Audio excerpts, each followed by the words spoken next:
All right. Good Friday afternoon. How was your week? How you doing?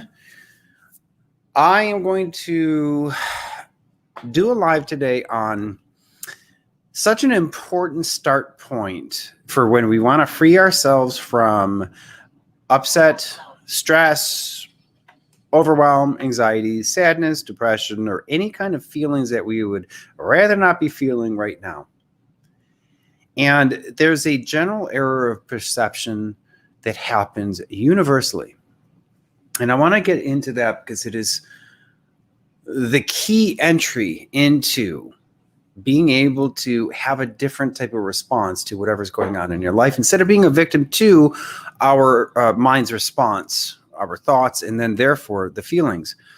So I want to just draw out a couple of things where, first of all, we have what happens. And if I can, I've got this new tablet here. I've got it's not, let's see, how do I, hold on one second. It says undo, there we go. Hopefully I can write on this thing. Let's see, what happens. It's kind of hard to write on this thing to make it neat, but oh my gosh, can you even read that? I don't know. Okay, and my lighting is a little off today too. Oh, it's doing the automatic light thing. It's not supposed to be doing that. Anyway, bear with me here for a second. So in life, there's what happens. Then we have some thoughts about it. And then those thoughts will always lead to whatever feelings we're feeling.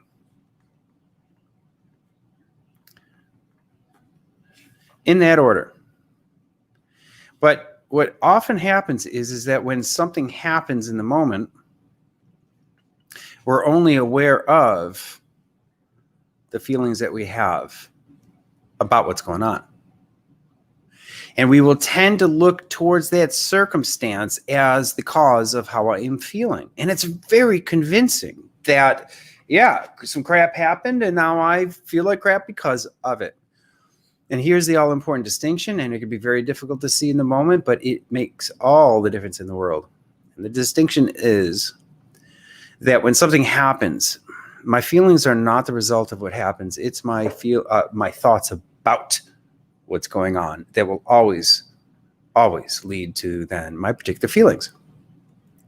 So you can have an event happen, like let's say it's raining outside. And for one person, so that's what's happening. It's just data. And I like calling it data. And when you're upset about something, I find it very helpful to separate out the data from what I call the story. All the thoughts that we have, I just simply call the story about that thing going on right now. And these two things normally show up as one thing. But they're not. So if we can take a little bit of time and get really good at separating the data, here are the facts, like it's raining right now. Okay, that's all. Everything after that, every thought I have after that, it's made up. It's an interpretation. And again, a lot of times I won't be aware of the thoughts that I have based on something's some circumstance that triggered these things. I'm just going to be aware of the feelings that I have.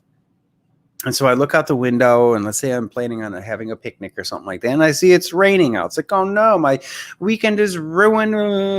And I'm instantly going to be feeling disappointed.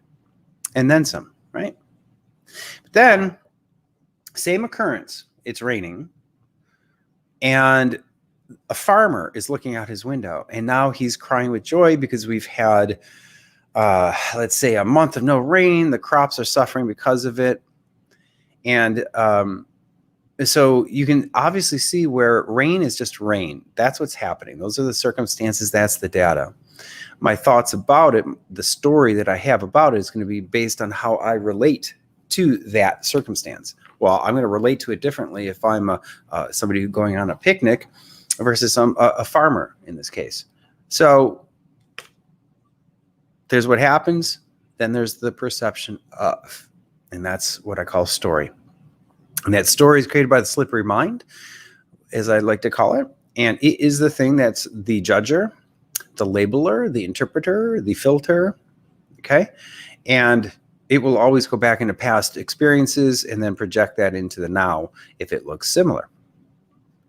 And so, another beautiful example involving rain is, you're walking down the sidewalk with your pooch, or your little boy or little girl or something, right? And they see a puddle and they instantly want to jump and play in it, right? Same puddle, two totally different reactions. You step aside, right? Don't want to get wet, muddy, yuck, dirty. To the little boy or little girl or the puppy dog, puddle, wee. And their feelings that they're experiencing are completely different than yours, even though you're at the same puddle. So we're always going to have our default reaction to something, and we're going to be inside that reaction. We're going to be living that reaction. It's all that we're going to need, know or see or feel in that moment. So if we can get really good at noticing the reaction that I'm having and just realize that, oh, that's right, my reaction is going to be based on the thoughts that get triggered, my story that gets triggered based on a circumstance. Oh, that's right. So you can start asking yourself questions. So what's my mind making this thing mean? Like if it's raining, what's my mind making it mean? Or I'm looking at that muddy puddle, right? It's going to have a totally different association than when the little boy or little girl comes up to that same puddle. So this is obvious, makes sense, easy to get, right? But can you get it in the moment that something gets triggered? Because you're going to have a reaction to something. And that reaction is running through your system even before you're consciously aware of that reaction. Supposedly it takes 3 to 4 milliseconds for something that happens to be processed and to be consciously aware of that thing. I don't know it's true, how accurate that is, but I know there is a delay. And by the time I check in with myself, yeah, that reaction's already running through our system. So we do want to have to try and, control it and stop the reaction. We just want to observe it, allow it for the time, and then just check in a place from a place of curiosity, like, what's going on here? How come, my mind is viewing it this way? Could I view it a different way? Play with it. Let your dog or your little child be your teacher, your reminder of, oh yeah, that's right. Here's an opportunity to play. So next time you're walking down the street and it starts to rain, watch how you get into what I call the no response. This is not good. And your body posture changes and you start doing this, right? You start curling up. I dare you to do the opposite. Next time it's raining or whatever, fly, be free, get soaking wet, jump in the puddles. I mean, that's a crazy thing to even suggest, and you're not going to do that, of course, probably. But if you did even just a little bit, even if you just reminded yourself just the tiniest bit that rain is just rain. What does it mean? It just means that it's raining. And the meaning that I place on it is going to be based on the context from which I live. If I'm somebody who's going to go to a picnic, it's a different context than the farmer. So there's what happens, and then there are the triggered thoughts, and then the feelings. And again, what happens is we tend to blame the circumstance for why we're not happy.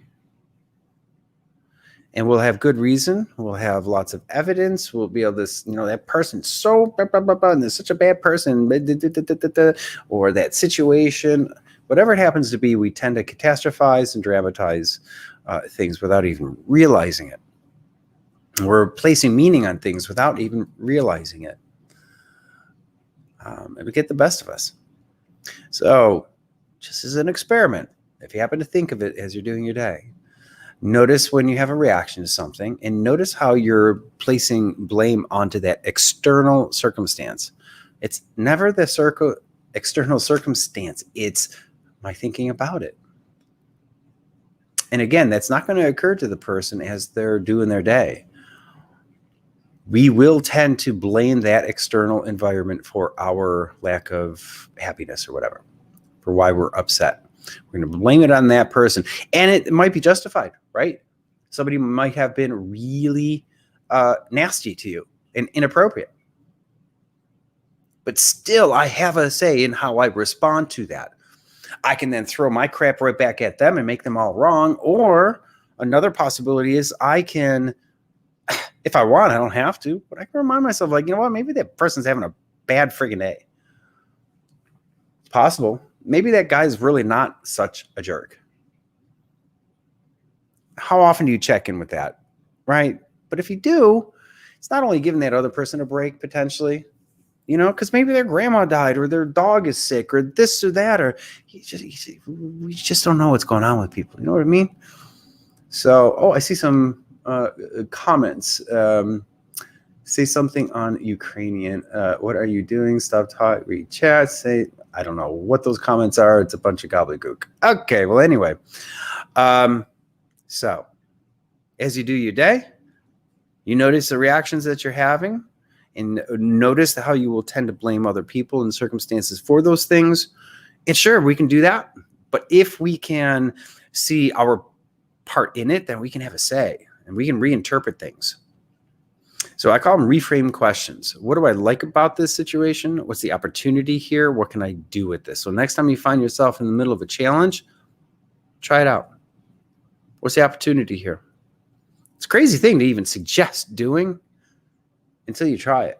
Because there's always multiple ways of looking at things, correct? And yet your mind will tend to have one perspective and it will rigidly look at, no, this is the way it is. Instead of seeing it as, no, this is just my opinion, this is my perception, this is my the judger in me, the filter, and to be able to question what we think we know, I think is a really healthy, good thing.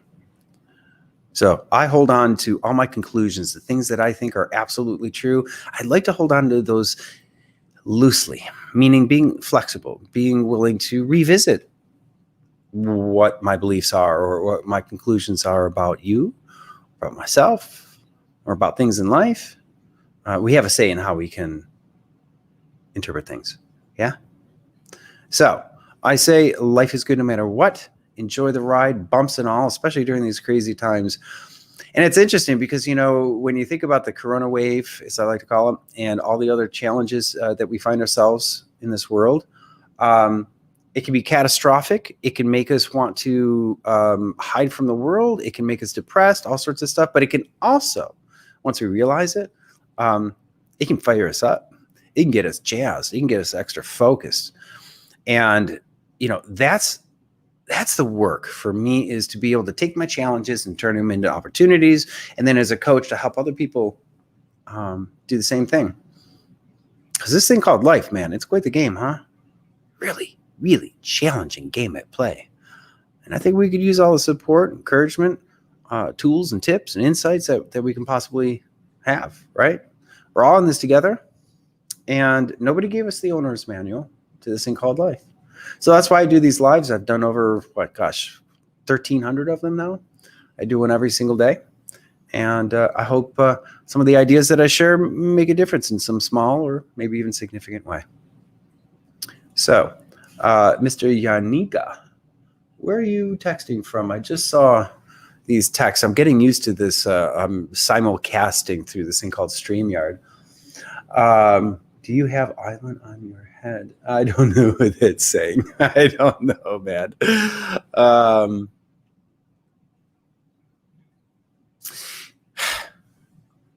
So you've got a question about what's my opinion about the situation in Ukraine. You also have mentioning about stop talking about it. Should we stop talking about it? No. Oh, gosh, no. I think things do need to be talked about. It's just how I view things. It's my artistic and creative right as a human being to interpret things the way I want.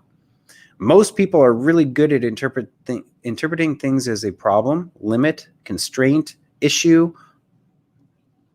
And it can be all those things, but it can be multiple things. It's like I got into a ski accident years ago. I fell from 25 feet and broke 8 ribs, shattered my hip in 9 different places, wheelchair for 4 months. Now, those are the circumstances. That's what happened to me. I could very easily say that's the worst thing that ever happened to me. It was devastating. And oh my God, my body's still broken from that. How many years later? So that's true. But what is also just as true is one of the best things that ever happened to me. Now, at first glance, that might sound a little crazy. I'm sure it sounds crazy. How can falling from 25 feet on a sheet of ice be one of the best things that ever happened to me? Well, it shifted my perspective. My doctor told me every day, you're lucky to be alive. Anybody who falls on a sheet of ice from 20, 25 feet in the air, they're either dead or paralyzed.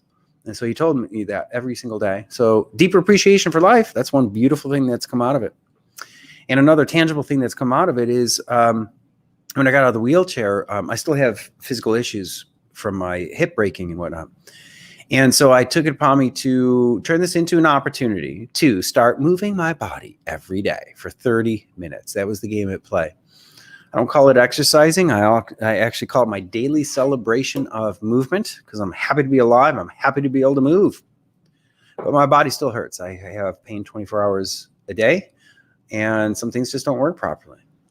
But I very, very infrequently feel like a victim to it because, that game that I started where I was starting to exercise every day for 30 minutes. The game was to do that for 10 days. And then the game turned into 30 and then 90. And then I just kept going. And so I've done my DCOM, daily celebration of movement, every single day for 2,150 days now, something like that. If I did not have that ski accident, I would not have this experience with daily celebration of life. Because I actually, when I'm lifting weights or whatever, I'm singing. It's always with music, singing, dancing, drumming, hula hooping, lifting weights, stretching, all sorts of different things. And it's all in the name of, celebrating this thing called life. And movement is the healthiest thing that we can do. It's good for our bodies. It's good for our brains. It's good for our lives. So you can take any situation in your life and you can reframe that damn thing. Can it still suck royally? Yeah. But yet, I don't have to be a victim to it. I can bounce off of it. I can transform any situation. Even if somebody's dying of cancer, they've got a month to live, how you respond to that situation is up to you. It's a very large degree. Some things you are not going to have control over, obviously. But how you choose to live your last days is up to you. You can make it being about making a difference in people's lives every single day, every single minute that you have. Putting a smile on people's faces. That could be your mission at play. It's an opportunity. You can do so much with any situation that you find yourself in. And so we can either be a victim to the circumstances or we can start getting good at making the distinction. Okay, what's going on here? What's the data? Versus what am I making it mean? And I promise you, what you're making it mean will lead to the feelings, and the feelings will let you know what is your mind making this situation mean. And to know that no matter how real that and rigid that interpretation may be, it's not the only one. We can be artists in our lives, where our life is the canvas, and the crap of our lives is stuff that we get to play with and turn it into something good. It's what nature does. That's what originally gave me this idea. It gives me full-on permission to reinterpret situations so that it can work for me. Reframe. What's the opportunity here? What can I create with this? What could I invent? How could I do things differently so my life improves because of this challenge, et cetera, et cetera. Now you're the creator instead of the victim to the circumstances. But again, if you do not catch the fact that it's your thinking that makes us feel a certain way, not the circumstances directly itself, that's the one distinction to play with, to master even. Because again, your mind's always going to fool you initially. And most of the time, that's just reality. But from time to time, just time to time, every once in a while, check in. Become the observer to your mind. Watch what it's giving you. And out of curiosity, just notice. Wow, look at what my mind is making this thing mean. how can I make it mean something else? You've got the power to reframe it. One of the most powerful things that we can do as human beings is we do not have direct control of external circumstances, right? And we do not have direct control over our initial response to something either, and the feelings that we're feeling because of it. But we can get really, really good from time to time, checking in, separating yourself from what your mind gave you. And one way, it's on the board. Separate, here's the data, here's what's going on. He said this, she said that. It was on a Tuesday afternoon, 2:30 p.m. He was wearing jeans, she was wearing a dress. It was sunny outside, blah, blah, blah. Just the data, just the facts. He did this, she did that, ba-da-ba-da-ba-dip-ba-doop. That's the data. Then you get into, what did my mind make that situation mean? Do I like that interpretation, or do I want to reinterpret it? Now, that's work. I mean, you actually have to interrupt the flow of your mind and check in with itself. So it's not something that I recommend doing all the time in manhandling the mind. That's why I say a very light touch, very briefly. Curiosity. Just watch the mind. You don't have to shove it. In a spirit of play, you can reframe any situation. Think about an inventor. An inventor will take a problem and transform it into an invention, a new solution, a new creation, a new entity, a new business, new stream of income, right?